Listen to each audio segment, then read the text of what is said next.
você tiver, por exemplo, no segmento de moda, segmento de alimentação, qualquer outro, você pode usar a mesma analogia, tá?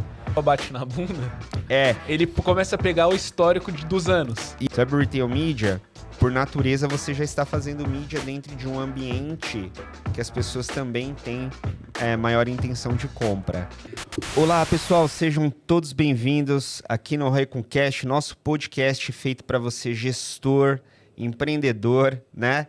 Profissional de marketing e e-commerce, a vender mais. E hoje nós separamos um tema que é o tema principal, né? Independente do que a gente traz aqui, no final das contas, a gente sempre está buscando formas de vender mais e melhor. E o tema principal aqui é como vender mais na sua loja virtual em 2025. Estamos quase no meio do ano. Exato. E só dá para crescer a loja virtual em 2025 fazendo uma coisa: contratando o time da Ciclo. Isso aí é extremamente Isso daí importante. é um fator que pode representar 33% dos resultados. Tem muito case, né? É. Cara? Tem muito case. Geralmente a gente deixa esse recado pro meio e pro final, mas já que o Flávio falou... Não, mas eu tô brincando, pô, a gente tá falando de vender mais, mas vou trazer uns recados primeiro Bora. aí, né, pra galera. Se você tá escutando a gente através do Spotify, não esquece de ir ali no botãozinho ali de seguir para você acompanhar e receber sempre os nossos podcasts, porque a gente tá vendo, Felipe, que tá cada vez mais vindo gente nova. Isso é legal. Pro podcast através do Spotify. Então, se você está escutando a gente, quer vender mais, quer acompanhar outros conteúdos, outras táticas de marketing para o seu e-commerce, para a sua marca no digital, não esquece de seguir a gente no Spotify e também no final desse episódio deixar uma avaliação lá que para a gente é importante também. Com certeza. Tem crescido muito, né? Bastante. As visualizações. Até muito mais, que o Spotify tá investindo muito forte nisso, né? Questão de podcast. Então, a entrega dos episódios, principalmente para pessoas que querem descobrir sobre marketing, sobre estratégia de marketing, tá cada vez maior. E outro recado também, Felipe, do nosso patrocinador aí, para quem nos acompanha. Com certeza. Aqui um recado mega legal aí para você que nos acompanha, né? Eu sempre comento aqui, ó, pessoal, para você que gosta, assim como eu, falo sempre isso, né? De um bom chocolate, mas você quer evitar açúcar. Estamos aqui com o nosso patrocinador, Alucal Chocolates. Se você digitar no Google, você vai encontrar o e-commerce. No chat GPT, hoje em dia, a galera tá fazendo isso, né? No chat GPT, coloca assim no chat GPT, qual é o chocolate da Alucal mais saboroso? Exato. Onde eu posso encontrar para comprar? Mas se você colocar ali no chat GPT ou no Google, você vai encontrar o e-commerce, tem muita oferta boa lá. E assim, é de altíssima qualidade. Então, para você que busca o equilíbrio ali entre ter algo prazeroso para comer e, ao mesmo tempo, ali a tua rotina saudável de alimentação, de treino, né? É uma excelente opção. Então, é um grande patrocinador nosso. Eu convido você a conhecer. A gente deixa sempre o cupom aqui. Exato. E QR Code você deixa também? QR Code também, para quem está acompanhando por vídeo, né? Você pode escanear aqui, vai cair no site. Ali tem um cupom de 15%, que é o ROI Concast. Chocolates, finos de qualidade para você que busca esse equilíbrio. Zero açúcar, zero lactose, zero glúten, né? Para quem hoje em dia tem muita gente com problema de glúten também, é bom ter essa opção no cardápio, né? Qual é o cupom? É ROI Concast, só colocar lá no carrinho. ROI Concast. Pessoal, experimenta. Tenho certeza que vocês vão gostar muito, né? Boa. Então fica aqui o recadinho, né, Flávio? Quer puxar aqui? Deixa eu deixar para cá, pra gente já puxar o tema. Senão a gente não se concentra, né? Pessoal, vamos lá, né? A gente separou algumas pautas muito relevantes aqui para você que tá nas operações aí. Eu acho que é legal a gente falar um pouquinho o porquê que a gente tá falando sobre esse tema, né? Porque eu acredito que 2025, para daqui a 5, 10 anos, a forma de vender mais para as marcas no digital vai ser cada vez diferente, Felipe. E precisa adaptar isso, né? Ela muda, né? A gente separou algumas dores e dúvidas, né? Exato. E também as oportunidades aqui, a gente separou aqui para conversar. E vamos puxar o primeiro aqui, né, pessoal? Bom, acho que o primeiro ponto aqui é que muitas marcas ainda utilizam as mesmas estratégias de 10 anos atrás e não conseguem acompanhar novas tendências. Segunda ponta aqui, né? Mesmo aumentando o investimento em mídia, algumas não conseguem escalar. Esse daí é o clássico, né? Vou colocar mais, aí às vezes acaba reduzindo o lucro da empresa, colocando mais Gasta dinheiro. mais, só que o resultado e o crescimento não acompanham de maneira proporcional. Exato. Né? E aí a gente vai falar sobre isso daí. Por que que isso acontece? Legal. E por último, aqui nesse primeiro tópico, aqui nesse bloco, é a falta de clareza sobre as estratégias que realmente funcionam em 2025. Então a gente vai falar de como era, por que que algumas coisas não funcionam mais como antes e o que você deve fazer, né, de maneira mais atualizada esse ano. Exato. É isso. Olha, e para quem está acompanhando pelo YouTube, a gente vai deixar algumas marcações ali. Então, sobre o que a gente vai falar em cada bloco. Caso você tenha algum interesse de alguma parte, né, específica, então primeiro a gente vai falar ali sobre captação de demanda, o que é geração de demanda para sua marca, que é uma coisa, uma tese diferente que a gente vem testando na Ciclo. Recompra é um ponto muito importante, né? Como que a gente faz para fazer com que os clientes que já chegaram na nossa base retornem e comprem mais. Adaptação transacional, eu acho que isso daqui é um tema que ninguém fala, mas a gente está cada vez mais pensando sobre isso. O que é a adaptação transacional para uma marca dentro do digital?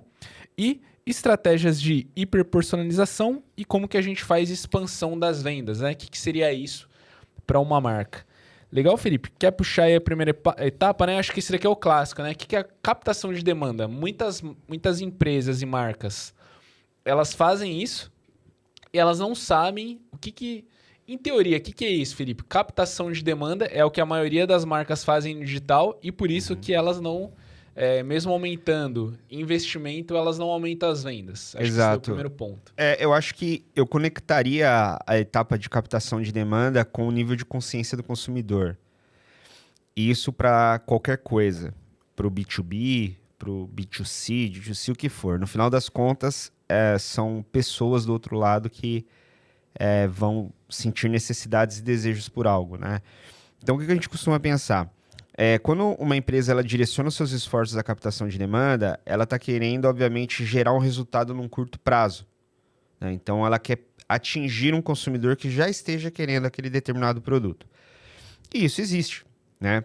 Principalmente em segmentos onde determinados produtos são consumidos de maneira mais curta pelos consumidores. Tá? Então, vamos parar para pensar no seguinte, pessoal. Todo mês você faz compras, certo? Então, tem alguns produtos, se você reparar, que você sempre vai repor. Então, para essas marcas, por exemplo, o giro ele é maior, a depender onde ela esteja posicionada. Né? Se vende offline, se vende online, e o quanto que as pessoas têm consciência sobre o que aquele produto faz. Então, a captação de demanda ela é importante para você conseguir gerar um resultado de vendas numa velocidade maior, principalmente quando você vem no mercado de e-commerce, que é diferente do mercado, talvez, de treinamentos ou de curso, onde precisa gerar uma autoridade, gerar ali um nível de consciência sobre o porquê comprar aquilo. Na captura de demanda, as pessoas já sabem o porquê comprar. E aí, o que elas vão avaliar são as condições. São as ofertas. É por isso que grande parte das empresas que captam muita demanda, elas estão, na maioria das vezes, enquadradas dentro de um segmento onde as margens não são tão altas. Não, acho que até as que têm margens altas... Vou entrar nisso. Vou entrar nas que têm margem maior. É que eu vou fazer uma analogia para a pessoa entender o seguinte. As empresas que estão enquadradas nos segmentos onde você não tem tanta margem, mas tem muito volume, a resposta é exatamente porque o nível de consciência das pessoas sobre aquilo é muito grande. Uhum.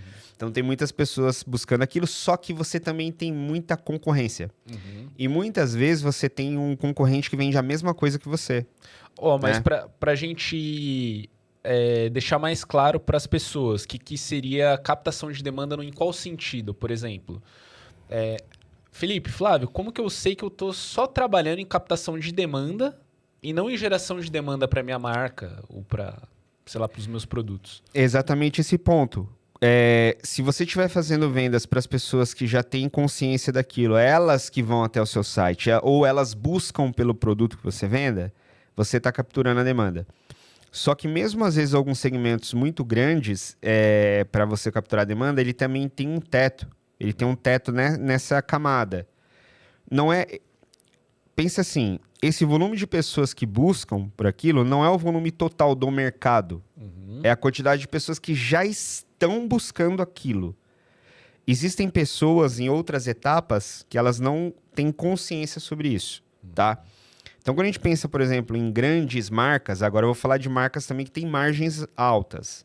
Também existem marcas, obviamente, com margens altas que captam muita demanda.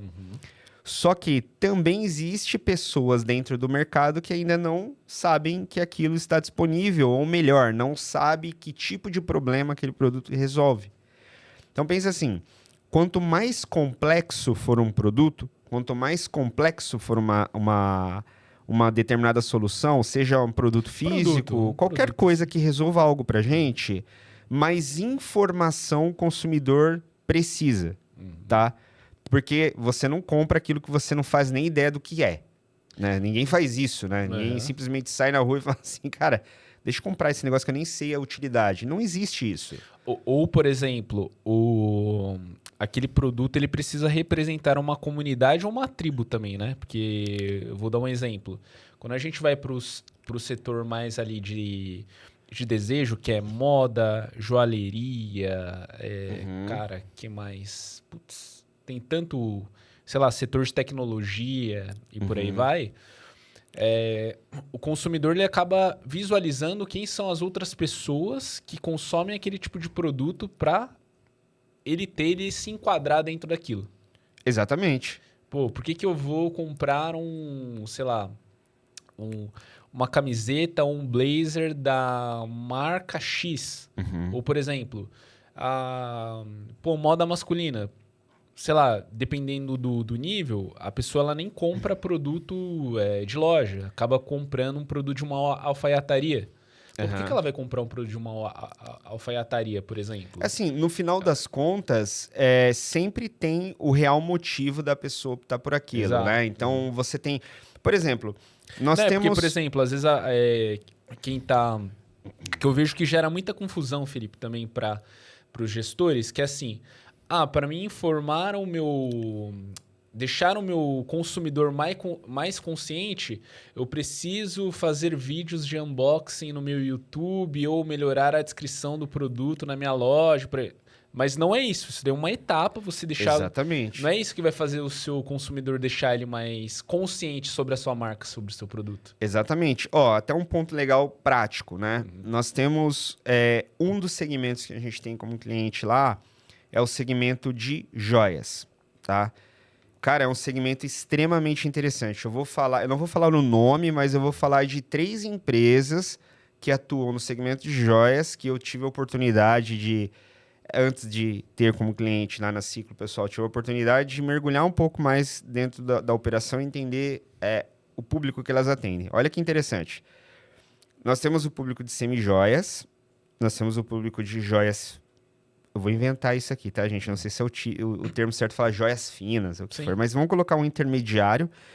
E agora a gente tem um novo cliente chegando, que o nível de joia que ela vende, só para você ter noção, é assim, às vezes um pedido é 90 mil reais, um pedido é 100 mil reais. Então você tem aqui a galera que vende semi-joias de 170 reais, o do meio que chega num ticket de 10, 12 mil, e tem aqui essa empresa que vende uma única joia a 100 mil reais. Gente, a gente está falando do segmento de joias, onde dentro desse próprio setor você tem subdivisões de públicos completamente diferentes, com intenções diferentes, né? Então, pensa assim, esse segmento, ele é um segmento que ele captura demanda, mas ele também precisa o tempo inteiro gerar demanda. Por que ele precisa gerar demanda? Porque, por natureza, é um produto de desejo, tá? Na prática... Quem consome isso, quem quer aquilo, né? A pessoa quer se sentir muito bem, quer se sentir diferenciada, quer se sentir bonita, a mulher, enfim. E quando a gente vai elevando o ticket, né, até chegar nessa casa, por exemplo, de 100 mil, por exemplo, é muita exclusividade. Não, e por exemplo, precisa ser 1 ou 2 ou 3 itens no máximo não que repete. já foi produzido. Ele não é produzido. Esse que está nesse quadrante escala. com ticket maior, ele não tem... Escala de produção. Ele não tem, e nem a intenção, não é a intenção da empresa ter tipo 30, 40 daquele produto. A intenção da empresa é mês que vem ter outros feitos do zero. Porque esse é o core daquela empresa. Ticket alto com joias personalizadas a um nível extremamente alto. E o que é usado para fazer também é algo fino. Beleza. Atende quem isso? Atende um público que consegue comprar uma joia de 100 mil reais e assim, o motivo, ele tá muito interligado às questões emocionais dessa pessoa, desejo, exclusividade e afins, né? Não, e o primeiro ponto da venda de joia, Felipe, é uma parada que as pessoas... como que eu vou dizer? É um termo mais antigo, que é tradição. As pessoas, elas compram joia pela tradição. Então, por exemplo...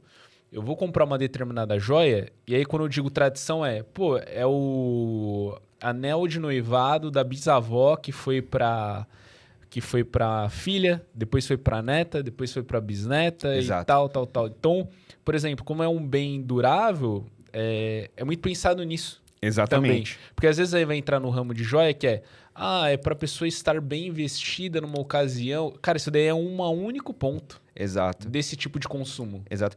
E você percebe que a gente deu 3 faixas de preços que tem 3 empresas completamente distintas que atendem mercados distintos. Sim. Então, ambas essas empresas, elas também geram demanda. Só que aí o que acontece? Só que, por exemplo, para a gente finalizar o bloco aqui para a galera que está ouvindo a gente, de captação de demanda para elas entenderem e diagnosticar o que é feito em camada mais tática e técnica ali. Para ela falar assim, tô fazendo captação de demanda, então. Legal, vamos dar um exemplo desse segmento. Aí, se você tiver, por exemplo, no segmento de moda, segmento de alimentação, qualquer outro, você pode usar a mesma analogia, tá? Quando a gente fala de captação de demanda, neste exemplo que a gente falou do segmento de joias, o que a gente pode pensar? Bom, quantas pessoas buscam por aquele tipo de produto ou uma determinada marca que esteja dentro desses e-commerces todos os meses? Aí você vai lá, faz um levantamento, você sabe lá que tem X mil buscas somando vários termos de produto ou marca durante o mês. Bom, qualquer campanha que você faça para fazer com que uma parcela desse público chegue até o canal de venda, você está capturando uma demanda. As pessoas estão com um nível de consciência maior. Elas estão buscando e você está trazendo elas para o teu ambiente. Ou uma campanha de remarketing ali que está sendo feita. Também serve. Ou uma campanha de retail media também, que já é para captação de demanda, né? Porque você entra no... Por exemplo, você faz para remarketing, por exemplo, você está reimpactando ali as pessoas que também já acessaram o site, já conheceram a marca. Também é captar demanda. Você vai para retail media... Por natureza, você já está fazendo mídia dentro de um ambiente que as pessoas também têm maior intenção de compra. Então, você está capturando demanda. Então, tudo que você consegue fazer de campanha para absorver pessoas que ele tem um grau de consciência sobre aquilo, ele está se movimentando para buscar aquilo, você está capturando. Então, é muito comum, aí volta no ponto que a gente está falando de oportunidades e desafios, né? É muito comum vermos boas partes das operações dos e-commerces que elas começam a performar bem por um tempo fazendo isso e elas fazem isso para sempre. E aí acontece assim, o faturamento ele cresce, se mantém, porém o lucro começa a diminuir e muitas vezes até o faturamento cai por conta de que vai entrando mais concorrentes ali para aquela faixa. Exato. No final das contas... Todo mundo olhando para o curto prazo, ele quer pegar muito o público que já está querendo comprar. Exatamente. Pensa lá, pessoal. A mídia nada mais é que um espaço ali de inventário onde vai estar exibindo um produto com base naquilo que você está buscando. Então, se tem 20 empresas anunciando para 100 mil pessoas por mês, o custo para essas 20 empresas atingir essas 100 mil pessoas que estão buscando aquilo é 1. Se agora, em 2025, nós temos agora 300 empresas capturando esses 100 mil buscas, porque não subiu proporcionalmente. Não é porque saiu lá de 30 empresas para 300 empresas anunciando que dobrou de 100 mil pessoas buscando para 300 mil buscas. Não acontece assim. Às vezes se mantém o mesmo volume. E aí o que acontece? Quando acontece esse movimento, é onde a gente enxerga aí, de certa forma, aquela inflação do custo de mídia para capturar demanda. E aí, quando o gestor ele começa a olhar a DRE lá, o marketing, as Ele vai coisas... olhando. Ele vai olhando. Ele vai comparando... quando a água bate na bunda, ele começa a pegar o histórico dos anos. E aí eu vou falar. Não, e aí eu vou falar o que acontece. Algumas métricas que ele não enxerga às vezes. E os principais erros. Ó. Ele começa a ver que o custo tá subindo. Então ele vai comparando, igual você falou. Pô, ele pega ali os seus últimos 5 anos, vai olhando e fala, cara, a gente tá tendo um aumento ali do custo da mídia. O que tá acontecendo, cara? Eu acho que o meu time não é bom não, velho. Eu vou já substituir essa galera que tá aqui dentro, porque os caras não sabem fazer anúncio. Essa é a primeira coisa que o cara pensa. Aí ele tem agência, ele vai pensar a mesma coisa, né? Eu acho que é o momento de eu trocar minha agência, porque minha agência não tá entregando mais o ROI. Clássica essa, né? Só que o retorno de investimento, ele ser bom, ele é uma consequência dos 3 pontos que a gente comenta, né? Que é ter um volume de sessões qualificadas, uma boa taxa de conversão e um ticket médio bacana. Se algum desses pontos oscila ou impacta, ou desce, ele pode ter um ROI pior. Ou alguma decisão de movimento estratégico foi adotado. Por exemplo, começou a investir em ações que não são ações de curto prazo e às vezes até deu ok e esqueceu. Então, esse é o segundo ponto. Então, ele faz algumas movimentações achando que o manuseio é o problema. Só que não. Às vezes você pode trocar, cara, você pode trocar esse departamento inteiro, o resultado vai ser o mesmo. Você pode fazer. O resultado vai ser o mesmo. Porque neste exemplo, tá, pessoal? Entendam o seguinte, tô dando um exemplo, né, Flávio? A gente tá dando um exemplo de que a camada técnica as pessoas estão fazendo certo. Exato, acontece às vezes o seu time tá fazendo certo, da sua consultoria, da sua agência tá fazendo certo, acontece. Então como você vai descobrir isso? A partir do momento que tá segmentando corretamente, o copy tá muito bem alinhado, criativo de alta qualidade, tem gente clicando, tem uma boa CTR e o resultado do retorno de investimento não tá subindo, você pode fazer uma análise seguinte. Da mesma forma que você olha ano a ano quanto que você está gastando de marketing, mergulha dentro do marketing e olha algumas métricas dentro destes investimentos. Então, a gente costuma até falar para algumas empresas assim, né, Flávio? Olha-se muito ROI, olha-se muita receita, mas você analisa o CPM ano a ano, global. Soma lá as suas campanhas, dá uma olhadinha se o custo para imprimir. Ó, não tô nem falando de clique nem conversão. Falando só para você aparecer. Dá uma olhada se esse custo ele subiu. Se esse custo ele subiu, mesmo o seu time, mesmo a tua agência, a tua consultoria, quem tiver ali junto, tenha feito o melhor das técnicas possíveis, e você olha para fora agora para fazer um benchmark e vê que de fato você tem muito mais competidor, você tem um fator externo que está afetando isso. E tem até um relatório que ele pega global, né, do mercado, que é da WordStream, que é muito legal da galera. É o WordStream, que é legal a galera ver. Eles soltam, acho que quase todos os anos, crescimento comparativo de CPC, CPA, CPM. Eles pegam um global do mercado, né? Então, o mundo inteiro. Mas é uma base ali mais ou menos para entender o reflexo disso. Então, por exemplo, este é um exemplo, tá? Porque a maioria das médias empresas, vamos colocar dessa forma, elas dão bom naquilo, igual a gente falou no comecinho do episódio. E vai trabalhando. Vai trabalhando, vai fazendo, melhorando. E aí, quando chega esses impactos, é um pouco difícil, às vezes. Eu entendo ali para o empreendedor, ou para o gestor que está naquela operação, ele conseguir ter aquela resposta na lata. Porque ele vai ter que investigar, né? Então, e aí leva tempo. Mas você ter essa visão e fazer essa análise, ela é muito importante.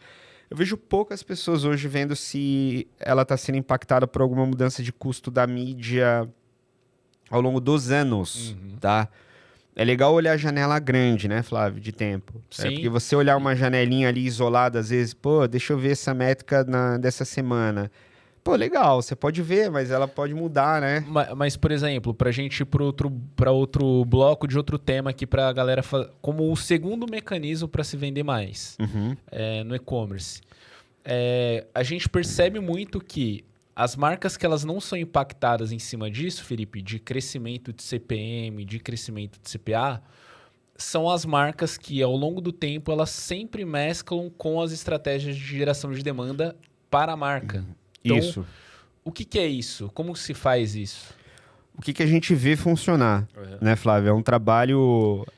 Em teoria, né? Que seria a geração de demanda para a marca. Eu vou falar de novo, né, na questão da consciência, antes da gente falar de plataforma de mídia, de campanha, tá? Eu fiz o que eu não deveria fazer, gente. Flávio orientou no começo do episódio. Não bata no microfone. Oh, se vocês verem, quase todos os episódios aí tem as sempre pancadas eu. do Felipe. Tá o convidado aqui. Mas vamos lá. Quando a gente fala de geração de demanda, a gente tá pensando no seguinte. Tá, eu já sei ali que eu tenho um bloquinho de pessoas que estão buscando pelo que eu faço. Agora eu preciso atingir pessoas que estão dentro do perfil que eu posso vender, só que elas não fazem ideia ainda de que nós existimos, tá? Ela não tem ideia da nossa marca, da nossa proposta de valor e, às vezes, do lado do consumidor, ele também não faz ideia, talvez, de que ele precisa daquilo. E, por exemplo, para quem está escutando a gente e é mais nerd de entender esses conceitos, é legal vocês procurarem aí, ó, níveis, depois que terminar o episódio, tá? Nível de consciência. Eugene Schwartz, níveis de consciência. Ele fala basicamente sobre os 5 níveis de consciência que todas as pessoas têm até a tomada de decisão de compra em cima de algum produto, algum serviço. Exato. E, bom, partindo desse ponto daí do nível de consciência do consumidor, a partir do momento que a gente sabe que existem pessoas ali deste outro lado que elas ainda não têm noção daquilo, a forma que a gente vai comunicar, a gente vai levar um assunto, é para despertar um determinado interesse. Então, a gente não está focado em colocar o produto na frente dela com as condições comerciais e a oferta de hoje. Porque vai ficar sem contexto. Ela nem estava esperando por isso. Imagina quando você é impactado por um anúncio que você não está esperando, né? Não, por exemplo, isso que você está comentando. Anúncio de oferta, eu digo. Que nem esse item que você está comentando. Produto de alto valor agregado, você não exibe nenhum preço em nenhum... Exato. É um tipo de setor que você não trabalha com isso. Você insere, aí a gente pode entrar talvez nas ideias. Você pode inserir esses produtos que você quer despertar interesse nas pessoas dentro de um contexto. Eu lembro quando a gente fez o projeto de performance da GoPro, quando eles fizeram o Go Live aqui no Brasil, né, no canal próprio. Para quem está... obviamente acompanha a marca ali, sabe que ela sempre vendeu através dos varejistas, né? Então, chega para o Brasil, vende através de distribuidor, varejistas, até chegar no consumidor final. Então, decidiu criar o canal próprio, ativaram o e-commerce. E olha que interessante, as campanhas, por exemplo, de conversão direta são as que estão atreladas à condição comercial, que envolve prazo, garantia, preço, parcelamento, frete e tudo mais, de uma maneira atrativa para a pessoa decidir rápido comprar aquilo. Agora, as campanhas dela para geração de demanda eram campanhas que conectavam onde era para você usar aquilo, né? Então, tinha muito criativo de esporte, você lembra? Não, por exemplo, eu vou... Não só de esporte, tinha momentos de vida, né? Que as pessoas... Eu vou dar um exemplo, Felipe, que é legal. E aí, geração de demanda, que as pessoas elas precisam ficar atentas. E esse projeto da GoPro é legal da gente ter trazido de exemplo, que é o quê? Além das campanhas, a GoPro ela sempre foi inserida em vários contextos para se gerar demanda sobre a marca dela. Então, eu vou dar um exemplo. Você teve o boom da internet de produtores de conteúdo fazendo vlog na rua. Ele não ia pegar uma câmera trambolho padrão e ir para a rua utilizar ela. Sim. E na época, antigamente, quando a GoPro foi lançada, o celular... O smartphone, a qualidade era muito ruim. Não era igual, por exemplo, você pegar um iPhone hoje e um Samsung que você sai gravando. Exato. Então, esse daqui é o primeiro fator que existe de movimento no mercado. Então, além das campanhas que eram produzidas trazendo contexto de quem pratica esporte, contexto de quem grava vlog e uma série de coisas, para gerar essa consciência, tem esse fator também que é o que as pessoas, como que elas estão utilizando esse produto. Exato. Vou trazer um outro exemplo. Pô, aqui a gente está aqui no podcast, Felipe. Esse microfone é o PodMic, por exemplo. Tem o Shure, tem N outros. Muito provável que quando os podcasts começaram a surgir no Brasil, essa onda de podcast, você não acredita também que começou a gerar demanda para esse tipo de produto? Quem que usava esses produtos? Talvez uma rádio. Uma rádio, uma pessoa que é um músico. Sim. Hoje, todo mundo que, por exemplo, pô, vou trazer um outro contexto. Será que não surgiu um aumento de demanda de mercado por conta do home office também? Teve a pandemia, a galera, pô, preciso comprar um microfone para fazer uma call, para fazer um treinamento. Então, tem esses movimentos que é o quê, ó? Que eu vou comentar de geração de demanda, que é geração de demanda externa, que é vindo uma demanda reprimida do mercado sobre a necessidade daquele produto. E, cara, isso daí é um hype que você vai ter que pegar, porque depois ele vai cair. Perfeito. Só que a marca ela precisa começar a desenvolver a geração de demanda para conscientizar a utilização e expressão da marca dela, que daí é uma coisa diferente. Exatamente. Então, cara, acho que deu um exemplo muito legal usando essa questão dos microfones. Também da GoPro, né? Onde você tem campanhas que eram rodadas colocando ela dentro de um vídeo, de alguém praticando um esporte. Por exemplo, a gente cuidou dentro do mesmo grupo que cuidava da GoPro, tinha aquela outra marca que era a Zion. Você lembra o quanto trabalhoso foi para conseguir gerar as primeiras vendas? É porque ela não tinha, as pessoas não tinham nível de... Se as pessoas estão escutando a gente, não vai saber o que é Zion. Se você for no... Eu acho que é mais técnico... Fala as duas marcas, ó. Se você falar GoPro, obviamente vocês sabem que é. A Zion... Mas, por exemplo, hoje em dia a Zion, ela tá mais... Até eu, você falou que nem eu lembrava desse projeto aí. Mas, por exemplo, da Zion, o trabalho foi... Vou dar um exemplo. O cliente que a gente pegou, que quem cuidou da GoPro foi um grupo, né? Grande. E, cara, assim, GoPro, ultra consciente do produto e, cara, gerou demanda, já tem demanda reprimida, vende. Sim. A gente vai trabalhar nisso. E esse produto, cara, que ninguém sabe para que utilizar, como que vai comprar, para que ele serve. Vou dar um exemplo. Quem foi também em Zion... você vai entender pelo contexto que provavelmente você já viu alguém utilizando, que é o quê? É aquele suporte que, na hora que você está gravando um determinado tipo de vídeo, ele estabiliza a imagem. É um suporte profissional, né? Profissional, para quem produz conteúdo também vai... E a gente precisou começar a desenvolver COPs e campanhas para isso, porque, por exemplo, se a gente abrisse ali uma campanha assim, suporte para a câmera... Cara, se eu vou... Que daí, tô indo aqui, pra intenção de compra. Que a galera já tá começando a ver preço aqui. Se eu vou para suporte de câmera, a pessoa ela vai no qual, Felipe? Ela vai no mais barato. E o Dazinho não é o mais barato.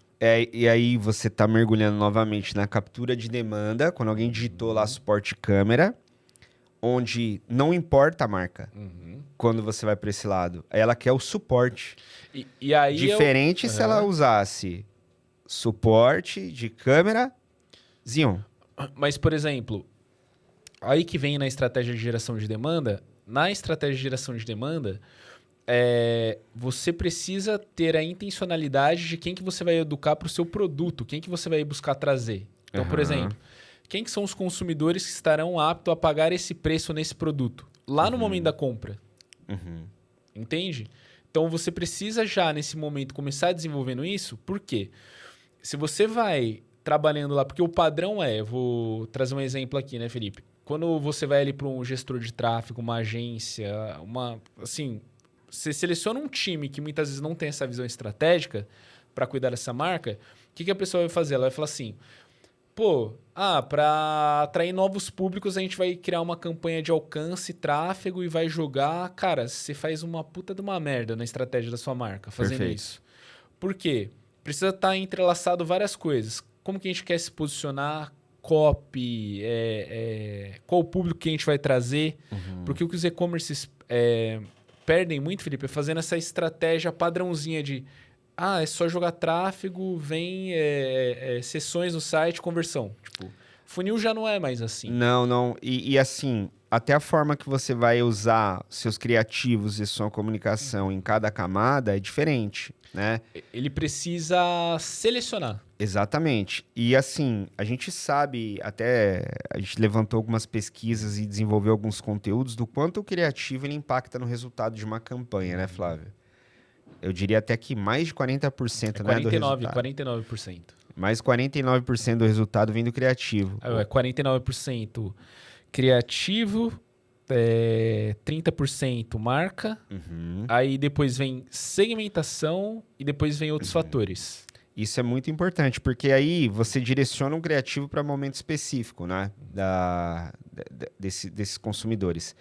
Então, para fechar, diria que talvez gerar demanda, diferente da captura, é você unir conscientização para aquelas pessoas sobre o porquê a marca existe, qual é o propósito de valor da marca, onde ela se enquadra, quais características de benefícios geraria para a vida, em que contexto aquilo encaixaria no dia a dia de uma pessoa. Por exemplo, entrando em como que eu executo geração de demanda hoje em dia, eu focaria pelo menos em 3 coisas. Então, por exemplo, a primeira é social first, então produção de conteúdo para as redes sociais próprias da marca. E assim, ser bem criativo mesmo, né? Ver como que o consumidor ele quer ser impactado em questão de produção de conteúdo. E quando eu digo produção de conteúdo, é produção de conteúdo orgânico. Segundo ponto, cara, a seleção de influenciadores para a marca também. Eu acho que uma segunda tática operacional ali que é muito importante para se gerar demanda para a marca. Cara, o terceiro canal eu focaria ali em produção de conteúdo para o YouTube, fazer o que a gente faz hoje, por exemplo, podcast. Eu acho que é uma forma também de se gerar demanda, deixar a marca mais consciente antes do momento da compra, né? Porque o que a gente mais aborda em questão de geração de demanda, Felipe, é que no momento da intenção de compra, essa compra ela fique mais barata, né? Essa transação ela fique mais barata para a marca. Por quê? Por conta da geração de demanda no nível de consciência, na fase anterior, no momento de compra, a pessoa ela vai querer buscar sobre a marca que ela já foi educada, ela já foi acostumada. Exatamente. Aquele produto. Assim, na prática, né, Flávio, até a gente comenta disso, dá bastante trabalho fazer bem feito, né, gente? Tem que ser feito, tá? Não é opcional. Dá trabalho e precisa ser feito. Então, a forma que a gente está tentando trazer é uma forma um pouco mais simplificada de você entender qual é a diferença dos dois. Para até fazer uma autoanálise, né, Flávio? Porque, por exemplo, por que a gente quis produzir esse episódio? A gente conseguir em cada tema de se vender mais de forma um pouquinho mais aprofundada, porque assim, qualquer outra coisa que você for digitar hoje ali no Google, vender mais no e-commerce, vender mais na loja virtual, vai estar o padrão. Investir em Google Ads, investir em Meta. E assim, puta, eu vou te falar que é foda você ter que falar, né, assim, você tá aí né, buscando melhorar a sua operação. Putz, pra você gerar resultado, você precisa anunciar. Porra. Não, eu já sei fazer isso aí. Já faço. Exato. Talvez legal, não, anunciar você já anuncia, não anuncia, você já faz. O que você tá buscando é eficiência para gerar mais resultado. Então, isso é uma união de inteligência, certo? Criatividade, porque pensar em formas criativas de resolver um problema de forma diferente, é aí que eu vejo que o ser humano ele precisa estar, né? Dados, ferramentas para ajudar você a entender qual que é o caminho.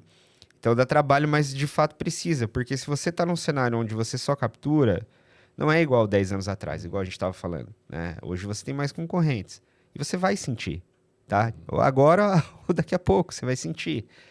Então é um movimento que você precisa fazer para se diferenciar, né? Aí a gente tem um próximo ponto que é a recompra. Exato. Aí agora eu vou puxar para você. Qual é o impacto da recompra? Por que todo gestor, dono de e-commerce precisa se atentar? Eu vou passar para o Flávio, pessoal, mas eu diria aqui, Flávio, que é aqui que está o lucro. Sim. Tá? Dá para lucrar, obviamente, fazendo campanha, tá, pessoal? Direto e tal. Você vai lucrar através de mídia, o orgânico também. Mas aqui tá a maior parte do lucro, na recompra. Por quê? Cara, o principal ponto é que as marcas elas precisam entender, e aí eu entraria num ponto assim. Quando a gente está falando de recompra, vamos ir para o primeiro ponto, que é a compra inicial. Na compra inicial, a gente tem o custo de aquisição de cliente, que a gente chama do CAC, e toda marca, para todo novo cliente adquirido, e aí eu não estou falando em aspecto transacional, tá? Porque muitas marcas elas analisam assim, né, Felipe? Vai ali no Google Analytics e vê o CPA, né? O custo por aquisição, o custo, querendo ou não, por transação e por aí vai. Mas ali pode estar, cara, misturado um cliente que já estava na base. Então, a melhor forma de você ver o custo de aquisição é analise a entrada de novos CPFs para dentro da sua base de clientes. Eu faria essa análise antes. Então, quero saber o quantos de novos clientes eu estou adquirindo dentro do meu e-commerce. Então, pega lá o quanto que você está investindo para esse tipo de ação e aí você vai saber o seu custo de aquisição. Pô, por que a recompra é na onde está a estratégia que gera lucratividade? Vamos supor que, Felipe, pô, você está vendendo ali um produto, cara, que ele custa R$100 e você paga R$50 num custo de aquisição de cliente. Se você for calcular tudo, até margem de contribuição, imposto e por aí vai, você vai ver que na primeira transação do cliente não compensa. Às vezes fica empatado isso. Como que você vai tirar esse desempate? É sabendo se esse cliente vai comprar mais vezes. Exato. Então, aí existem algumas formas de você fazer esse cliente comprar mais vezes. Você tem, primeiramente, ter um mix de produto que esteja alinhado à jornada de compra desse cliente. O que eu quero dizer? Não adianta nada, Felipe, eu ter uma régua de CRM automação, sendo que os outros produtos que tem na loja não é condizente com fazer com que o cliente compre novamente. Tem muita loja que às vezes peca nisso, né? Então, eu tenho um produto X aqui, só que, cara, será que os outros produtos vão fazer com que o cliente volte para comprar? Ou seja, produtos complementares seja para fazer um cross-sell, um upsell. Então, isso daí envolve muito essa tomada de decisão. Outro ponto também é entender que na camada de recompra tem determinados setores que vai ter uma recência maior do que outros. O que significa isso? Que a janela entre as compras ela vai ser maior. Se eu estiver vendendo uma máquina, por exemplo, no e-commerce, que ela custa R$15.000, o cliente ele não vai comprar isso a cada 2 meses. Perfeito. Talvez ele compre a cada 3 anos. E aí, muitas operações, o que ocorre? Ela acaba desistindo da estratégia de CRM. Tá. Que ela perde o contato com o cliente. Eu comprei, eu adquiri esse cliente aqui há 3 anos atrás e, cara, se ele for atualizar a máquina dele, se ele for comprar outros produtos, que às vezes eu estou trabalhando com um ticket mais caro, exemplo da loja de joias, esse cliente não vai voltar. E aí tem alguns outros pontos. Eu estou falando de pontos antes da gente entrar na camada mais técnica de recompra, né? Então, o que eu preciso avaliar, Felipe, para ter uma recompra alta no e-commerce? Primeiro ponto é analisar o mix de produto para ver se faz sentido com a jornada de compra. Medir NPS e CSAT. Que a galera esquece disso. Por exemplo, eu comprei o meu primeiro produto. Como que foi, Felipe? A minha experiência de compra. Qual que foi? Como que foi ela? Eu tive uma nota alta, o unboxing foi bom do produto quando o cliente recebeu, o atendimento quando teve algum problema foi bom, esse cliente ele indicaria para um outro cliente, né, na pontuação ali de 0 a 10. Então, eu analisaria antes isso. Perfeito. Fui para essa camada de entender o que motiva o cliente a retornar, aí eu vou para a camada mais técnicas, que é o quê? Implementação de CDP, de CRM, réguas de automação. Eu posso desenvolver também programas de engajamento. Igual, o que seria um programa de engajamento? Programa de fidelidade. Sabe aquele mecanismo de pontos, né? Então, se você comprar novamente no espaçamento de 30 dias, Perfeito. Você vai receber um desconto de X mais pontuação de tanto para trocar num produto, para numa futura compra. Então, esses mecanismos, eles fazem com que o cliente ele volte a comprar. Só que eu vejo que o primeiro ponto tem que resolver a camada mais básica, que é o mix de produto que eu tenho, obviamente, na minha loja e se a experiência ela está sendo boa. Porque se a gente pega algumas marcas, nem CSAT e NPS é mensurado. Vale uma reflexão assim, né? Existem alguns segmentos de mercado que a recompra, ela, por natureza, putz, às vezes a empresa, igual você falou, ela tem uma alocação muito forte na aquisição lá de clientes. Mas ela não mapeia o índice de recompra, por exemplo. E por natureza, o segmento dela é um segmento com índice de recompra bom. É isso que eu quero trazer. O que é isso? Por natureza, esse índice de recompra bom? Cara, vários, né? Você pensa assim, cosméticos, por exemplo. Tem tempo ali de duração que tem que comprar de novo. Moda, tem uma janela de tempo também, a depender daquilo que você compra, né? Dura um tempo, você precisa repor. Então, tem vários segmentos que isso acontece. Alimentação, por exemplo, nem se fala, né? Só que tem empresas que, por não dar essa devida atenção, e aí quando a gente começa a atender, a gente vê assim, putz, a empresa está crescendo, está faturando bem, passando já da casa de 1 milhão de faturamento no e-commerce, com índice de recompra, às vezes, de 10%. Aí você fala, cara, para uma empresa que fatura 1 milhão por mês no digital, é muito baixo essa recompra de 10%. Então, a gente vê o quê aí? Uma oportunidade de focar nesse aumento desse índice de recompra. Porque a gente sabe que isso vai afetar no ROI. Vai afetar no custo de aquisição. Vai derrubar o custo de aquisição quando isso crescer. E a gente vê casos assim, né, Flávio? Hoje, por exemplo, a gente tem empresas lá que o índice de recompra é 60%. E aí, quando a gente vai olhar assim, pessoal... Quando a gente vai olhando um ano, só foi evoluindo, né? Putz, pra caramba, cara. Você vai olhando assim... O quanto de novos clientes foram adquiridos no mês e o quanto que a gente aumentou de recompra. O que a gente percebe? Que as empresas que têm um índice de recompra maior, ou seja, os clientes que compraram são clientes que já compraram e voltaram, são as mais lucrativas. É lógico que, né, Flávio, a gente diz assim, essa caixinha de estimular a recompra, pensar em uma redução de custo de investimento de marketing, de custo de aquisição e as outras séries de itens que são feitos, elas ajudam a empresa a liberar margem. Agora, se mesmo fazendo isso, a operação do cara não fecha positivo, significa que ele está fazendo ele tem outras etapas dentro dessa operação que não estão sendo devidamente geralmente é problema ligado à compra e Exato. precificação, né? Compra e precificação, né? Principalmente assim, embora tenha muita tecnologia que ajuda na estratégia de precificação, é importante rever, né? A gente vê algumas empresas assim, sistema de precificação automático, cara. Tipo, tá, com base no quê, né? Com base em uma primícia sua ali, de quanto de margem de contribuição você tem que ter, baseado no custo fixo da empresa, enfim, ou não. Ou é a dinâmica assim, olha para fora, mapeia os e-commerces e tenta deixar meu preço próximo. Que você me lembrou um meme aqui. Qual? Tá precisando de Gui. Tá precisando do Gui. Cara. Assim, é um ponto de reflexão, tá, pessoal? Assim, a ideia não é fazer crítica à tecnologia. É como usa. Exato. Se você quer algo ali para apertar um botãozinho e sair... Mas você já percebeu que, por exemplo, sempre a tendência no momento que aplica essas tecnologias, parece que a galera vai pro piloto automático. Não, tá resolvendo. Eu acho que tem um ponto de não fazer uma revisão, tá? Então, eu diria isso. Acho que é importante ter revisão, Flávio. É uma etapa que ajuda, tá? Então, novamente, se mesmo você tendo um índice de recompra alto, um custo de aquisição baixo, uma taxa de conversão boa, um ticket médio bom, você virar e falar, putz, não sei o que está acontecendo, a minha operação não está fechando positiva, de fato você tem problemas em outras camadas do negócio, que aí não tem a ver com vendas e nem marketing. Às vezes é precificação mesmo, embora a precificação entre no marketing, né? Mas embora possa ser precificação, aí a gente pode fugir, né? Mas não sei. Às vezes o quanto de imposto está pagando também, no enquadramento da empresa.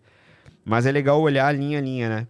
Para entender. Mas agora, a gente comentou de recompra também. Então, se você não tem uma estratégia de recompra, analise esses pilares, né? Então, o seu mix de produto, analisa ali também se você está desenvolvendo uma estratégia de CRM, e aí a gente pode entrar em aspectos técnicos, né? Então, tem empresa que às vezes ela só fica em WhatsApp, às vezes ela só fica só no e-mail. Então, é legal ter uma composição de canais de mensageria para reimpactar o cliente. Então, essas daí são algumas formas. Eu acho que um ponto...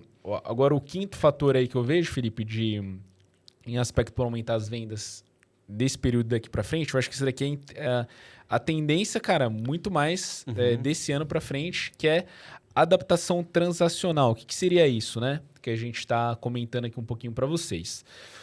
E a gente já falou isso algumas vezes aqui no podcast, que é sempre o padrão do e-commerce foi... Joga o cara pro site. Joga o cara pro site. E aí isso é o e-commerce. Só que a gente está vivendo um momento que tem clientes que preferem comprar pelo WhatsApp.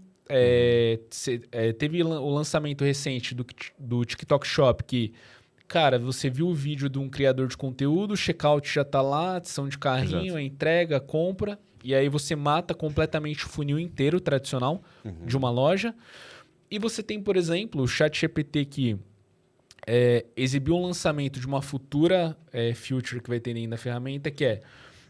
Hoje você já consegue buscar produtos lá, só que você não consegue comprar. Mas daqui a um tempo você vai comprar o produto dentro do próprio ChatGPT, pagar, apertar o botão e você vai receber em casa.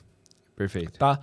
Então, quando a gente vai nesse aspecto de fazer com que o gestor compreenda que a adaptação transacional é entender que ele vai ter que estar inserido, desde que faça sentido para a marca e para a empresa dele, em múltiplos canais de transação. Então, marketplace, site próprio, WhatsApp, televendas com agentes de IA, você pode ter TikTok Shop, você pode ter N coisas. Por que a gente sempre comenta isso, né, Felipe? Porque, às vezes, a estratégia de marketing está sendo bem trabalhada, no sentido de, tô fazendo minha marca ser mais conhecida, eu tô fazendo o meu, como que eu vou dizer, as pessoas considerarem o meu produto, só que quando chega no momento de eu quero comprar esse produto, o consumidor ele vai selecionar o canal que é mais barato para ele, que é mais possua menos fricção de compra.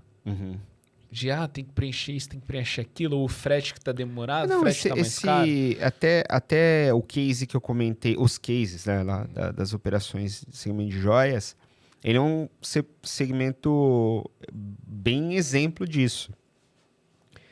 Existem, só para vocês entenderem, pessoal, dentro do mix de produtos, né, a gente tem produtos de R$ 1.200 a produtos de R$ 15.000. Agora eu tô falando daquele e-commerce do meio, tá? Os produtos acima de R$ 10.000 no pedido, na grande maioria das vezes eles são convertidos no WhatsApp. Eles têm uma interação com o time, tem interação com a empresa. Por quê? Por ser um ticket alto, onde exige um nível de interação, né, personalização ali na conversa, acaba fazendo diferença pra caramba no processo de decisão. Mas, por exemplo, tem N operações que... Cara, você pega as operações... Não vou citar nomes, né? Mas você pode entrar em algumas grandes marcas que, cara, é tradicional. Tipo assim, você pinga no e-commerce e você compra no formato padrão. Só que, às vezes, o consumidor ele quer um outro jeito de comprar. Se você abrisse aquele canal ali, provavelmente você teria 10, 20, 30% mais de vendas.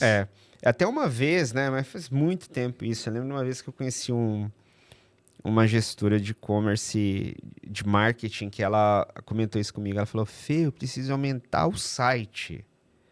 Aí a gente foi mapear, né? Tá, entendi. O seu desejo é que as pessoas usem mais o site do que o teu WhatsApp. Só que aí, quando a gente vai olhar o comportamento do consumidor dela, o próprio consumidor prefere o WhatsApp. Nesse caso. Então, o que está acontecendo? Tem até lojas que hoje em dia ela faz assim, né, Felipe? Tem o botãozinho adicionando no carrinho. Embaixo do botão de adicionar o carrinho tem falar no WhatsApp. Não sei se você já viu. Existe, eu já vi. Só que assim, qual que é a reflexão que eu quero trazer? O canal que você usa, ele tem que ter um encaixe com o que o consumidor quer. Não funciona assim, onde eu quero que você compre lá no site. Eu vou desabilitar todos os meios de comunicação, Aí não vai ter televendas, não vai ter WhatsApp. Cara, simplesmente você vai perder venda, assim. Você vai despencar o faturamento da empresa. É o comportamento do consumidor. Então, a gente molda os canais para atender o consumidor. E aí vai de você explorar o melhor possível. Sempre vai ter coisa para melhorar, sempre vai ter coisa para aperfeiçoar no seu processo de vendas. Com a gente é assim, tá? Na Ciclo, tá, pessoal? Mesmo sendo uma empresa de serviço B2B, o tempo inteiro. Putz, tem que melhorar aqui, tem que melhorar ali. É isso, entendeu? Eu só quero atender no e-mail. Nossa, imagina. Manda, solicita se você quiser o contato da Ciclo só por e-mail. Pô, tá de brincadeira? Você pode ir lá Você pode ir na página da Ciclo, você pode ir no inbox de cada sócio da empresa. Cara, não tem essa, né? A gente vai atendendo aonde você preferir. É isso. Aí a gente tem qual o próximo ponto, que é a estratégia de hiperpersonalização. Na prática, o que é isso, pessoal? Vocês vão ver aí em muitos blogs, portais de e-commerce, por aí vai. O que isso traz? A hiperpersonalização. Então, trazer alguns exemplos. Você entrou na Amazon, você entrou na Netflix. Todo o seu login, ele é moldado a seu comportamento. Então, por exemplo, os filmes que são exibidos na Amazon, no caso, os produtos, categorias, ofertas, elas são moldadas de acordo com o que o usuário que logou no site vai ser exibido para ele. Isso aumenta muito a conversão. Ainda mais hoje em dia, né? Pô, mas isso daí vai deixar engessado. Cara, estatisticamente, isso daí é o que movimenta ali a taxa de conversão da loja. Então, a própria Amazon, ela aplica isso há muito tempo, né? Ela tem um sistema próprio da plataforma. Então, se hoje você quer gerar mais vendas, para quem já entrou dentro da loja, é importante que o site já tenha isso dentro. Legal. Então, a gente pode até dar algumas dicas aqui, né, Felipe? Então, por exemplo, você tem uma ferramenta que é a ClareKey, que é uma ferramenta europeia. Se você coloca ali o código dentro do seu site, você contratou a tecnologia e colocou no site, toda a loja vai ser adaptada à navegação daquele usuário. Legal. Então, se ele navega em produtos masculinos, femininos, ou se é algum determinado tipo de suplementação que ele mais consome, e aí vai variar dependendo do segmento, né, que a pessoa está inserida. Tudo isso atribui uma taxa de conversão maior. Pouquíssimos e-commerce, porque a maioria da galera acha assim, pô, isso daqui vai ser muito caro para minha operação, mas tem ferramentas que são extremamente acessíveis. A própria Edrone, que é a nossa parceira, ela tem a ferramenta, ela que é a Machine Learning dela, que você coloca ali, ela adapta todo o front, o front da loja de acordo com a navegação. Adapta ali, né, até para fortalecer uma recompra. Você comprou esse produto, você quer adquirir ele de novo? Às vezes, no caso de suplementação, isso daí pode funcionar muito bem, né, para dentro da loja. Com certeza. É porque você de fato entrega para aquele consumidor que está acessando algo específico para ele, né? Acho que a pior é que, assim, saindo da cadeira de quem está ofertando algo e sentando na cadeira também como um consumidor, a gente é preguiçoso como consumidor. Cara, a gente não gosta de ficar muito tempo caçando algo. Né? Tanto que quanto mais rápido, melhor é para você tomar a decisão. Ainda mais se for naquele momento que a pessoa ela quer tomar a decisão de compra, né? Exatamente. Isso faz, assim, total diferença, né, Flávio? A gente sabe disso, percebe. Então, assim, personalizar a comunicação, personalizar a oferta é uma tendência / realidade hoje. Exato. Que faz total diferença, né? E deixa eu perguntar, antes da gente chegar no último ponto, para quem está escutando a gente, ouvindo, quero que vocês avaliem aí também, enquanto você está escutando, se esse podcast ele foi bom, esse conteúdo ele trouxe, né, informações que são diferentes de outros conteúdos que você já consumiu, né? Porque às vezes a pessoa está escutando a gente e fala, pô, mas isso daqui eu já ouvi em outro lugar, ainda não resolveu o meu problema. Então, antes da gente entrar no último bloco, a expansão de vendas, não esquece de avaliar e comentar também, né, Felipe? Qual que é a estratégia mais efetiva aí para aumentar as vendas que vocês acreditam? Deixa seu comentário que é muito importante. E se os hosters aqui... Não esquece, se você está vendo pelo YouTube, não esquece de se inscrever também no canal, né? Exato. Isso daí que é importante. E aí a gente parte pro sexto bloco aqui, pessoal, que é acho que é pouquíssimas operações fazem isso. Ela gostaria de vender através de expansão, só que dá trabalho. O que seria expansão de vendas, né, pessoal? Então, tá muito conectado com a recompra. Então, você já tem sua base de clientes adquiridas. Uma pergunta, você sabia que você poderia expandir as suas vendas utilizando a base de clientes? Como que a gente faz isso, Felipe? Legal. Vamos começar pela base? Pode ser. Tá, perfeito. Bom, quando a gente fala de expansão de vendas, a gente pensa da seguinte forma, pessoal. A gente pode expandir as fontes de geração de demanda, captação e retenção. Então, por exemplo, a gente falou de geração de demanda, falou de captação de demanda, onde a gente olha para as mídias, né? Para as origens dessas audiências. Então, você tem pessoas que vão vir das redes sociais, pessoas que vão vir no buscador, pessoas que vão vir hoje de um chat GPT, que também você pode consultar. São todas fontes, tá? Falamos de CRM, que é mais uma expansão, só que você está pegando tua base de clientes e você está aumentando sua interação para que ela compre mais vezes. Mais um passo aí, ó. Você expandiu mais um ponto aí de contato para você conseguir vender mais. E aí você tem a expansão do canal, né, Flávio? Não, expansão de vendas é, por exemplo, vamos supor que você tem ali na sua base 50 mil clientes. O que você pode desenvolver? Você pode desenvolver, por exemplo, uma estratégia de Member Get Member. O que seria a estratégia de Member Get Member? Nada mais do que um programa de indicação. Perfeito. Então, você pode, por exemplo, criar um programa de desconto para quem já comprou. Às vezes, Felipe, que eu estou vendo muito no cara lá fora, os e-commerces desenvolvendo, em programas de indicação, é como se fosse um programa de, cara, marketing multinível. Então, Perfeito. eu vou trazer um exemplo. Não quero, né? Eita! Agora fui eu mais uma vez, né, gente? Mais uma vez aqui o Felipe. Em 1 hora de podcast, o cara consegue bater no microfone 2 vezes.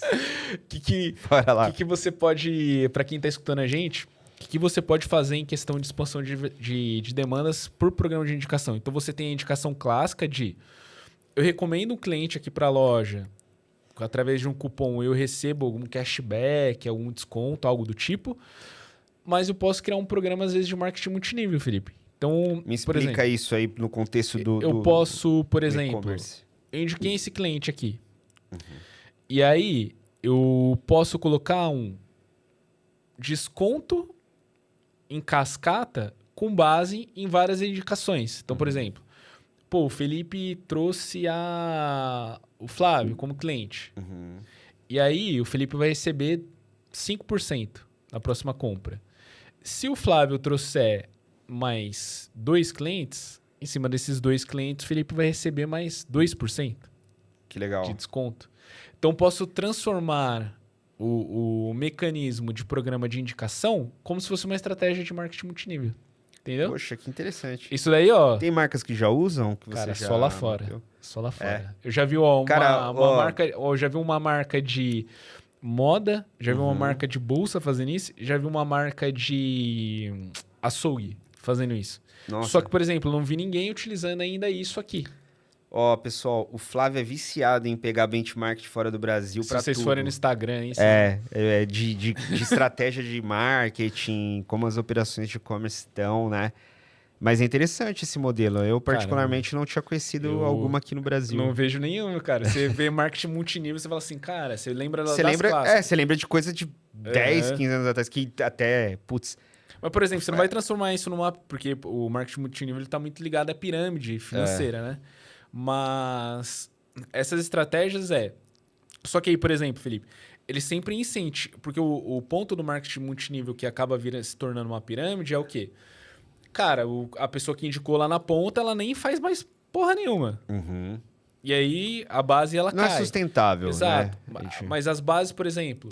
você só vai conseguir estar nesse programa se você continuar trazendo outras pessoas e consumindo o produto da loja. Perfeito. Entendeu? Então, isso daí torna saudável e, cara, vou dar um exemplo. Imagina se você faz isso com 100 clientes fiéis da sua base. Se esses 100 clientes indicar 2 pessoas, você já está falando de adquirir, cara, basicamente 300 pessoas a mais de forma orgânica. Isso daí vai indo. Então, são estratégias e mecanismos que as pessoas elas podem pensar para a marca dela para aumento de vendas, que é o intuito desse episódio, a gente sair ali do englobamento de Google Ads e Meta, que é sempre o clássico, né? Exato. Pô, legal. Eu acho que aqui a gente fechou, né? Nosso sexto bloco aqui de expansão de canais de venda. Deixa o recado, né, Flávio? Não pode esquecer, né? Não pode esquecer, ó. Então, deixa eu deixar o meu primeiro. Bora Novamente, não se esquece de se inscrever no canal. Não se esquece de seguir no Spotify, né? Se você gosta ali de ouvir conteúdo enquanto tá na esteira da academia, caminhando no parque, sei lá, na rua, Alguns clientes no metrô. alguns clientes e também pessoas que estão fazendo contato com a gente. Tô indo pro trabalho, vou ouvindo vocês. Vai ouvindo as ouvindo aí, entrevistas. ouvindo nossos conteúdos. Não esquece aí de se inscrever, de compartilhar. Então, pô, gostei dessa tática aqui, vou compartilhar com o meu time. Não esquece lá de mandar. E, Felipe, se o time quem estiver escutando a gente, seja um empresário, um gestor, tá precisando de uma equipe de profissionais para ajudar na estratégia de marketing da marca deles. Como que faz? Pessoal, se você estiver nesse cenário que o Flávio trouxe, né, buscando crescimento, sustentabilidade, retorno de investimento. Não, mas fala aí antes, de quem que a gente já cuidou, de quem que essa empresa muita aqui marca legal. Pessoal, a gente pode pegar um exemplo da GoPro, no segmento aí de eletrônicos, a gente pode pegar a TVZ, marca incrível aí, fera no segmento de moda, né? Feminina. Motorola, Shiseido. Tem muita operação que a gente teve a oportunidade de ajudar a aperfeiçoar a estratégia de marketing. Então, muita marca legal. São mais de 300 operações nesses 10 anos. Né? E se você chegou aqui até o final, a gente vai testar uma coisa aqui na Ciclo, que é se a galera... Vamos começar a fazer igual os bastidores que a galera tá fazendo, que é o quê? A gente quer lançar um novo produto na Ciclo, além dos serviços que a gente já tem. 2 novos, né? 2 novos, mas vamos começar pelo primeiro, Bora. que é o quê? Se você chegou até aqui, ou você vai no meu inbox do Instagram, lá do inbox da Ciclo, então Ciclo E-Commerce, você vai mandar a palavra mentoria, que a gente quer ter esse termômetro, porque a gente está elaborando alguma série de programas para ajudar o time interno, perfeito, e os gestores a lidarem melhores com essas mudanças que, às vezes, a principal dor do gestor hoje, Felipe, é o tempo. Então, ele não consegue... surgiu lá o checkout do ChatGPT. Tava conversando com o gestor esses dias, ele nem sabia. Para ele, o ChatGPT é ainda o chatzinho lá que fica trocando ideia. Exato. Então, às vezes, o gestor não tem tempo de acompanhar essas mudanças rápidas. Então, para teste nosso, vai lá, manda lá, no simples. A gente não vai te cobrar nada ainda. A gente só quer ter o termômetro. Vai lá, seja no inbox da Ciclo ou no inbox do Roy, manda lá mentoria, ou no nosso LinkedIn, né, Felipe? No nosso LinkedIn lá, pode mandar no nosso inbox mesmo, né? E quem mandar, na hora que a gente lançar, a gente faz alguma condição especial, algo do tipo.